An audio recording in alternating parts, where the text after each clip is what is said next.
সাবেক পররাষ্ট্রমন্ত্রী ডক্টর হাসান মাহমুদ এবং ডাক টেলিযোগাযোগ ও তথ্য প্রযুক্তি প্রতিমন্ত্রী জুনায়েদ আহমেদ পলককে আটক করেছে আইনশৃঙ্খলা রক্ষাকারী বাহিনী। বিকেল ৩টার দিকে বিদেশে পালিয়ে যাওয়ার সময় ঢাকার হজরত শাহজালাল আন্তর্জাতিক বিমানবন্দরে তারা আটক হন। এ সময় নেপালে পালাতে যাওয়া পলকের ২ ব্যক্তিগত কর্মকর্তাকে বিমানবন্দর থেকে ফেরত পাঠানো হয়। বৈষম্য বিরোধী ছাত্র আন্দোলন ও গণ অভ্যুত্থানে ঢাকার মহাখালীতে ডাটা সেন্টারে আগুনের অজুহাতে বারবার ইন্টারনেট বন্ধ এবং বিক্ষোভ নিয়ে নানা মন্তব্য করে সমালোচনার মুখে পড়েন পলক।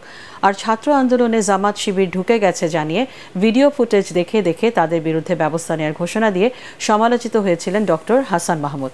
এদিকে সরকার পতনের পর আওয়ামী লীগের বহু নেতাই আত্মগোপনে গেছেন।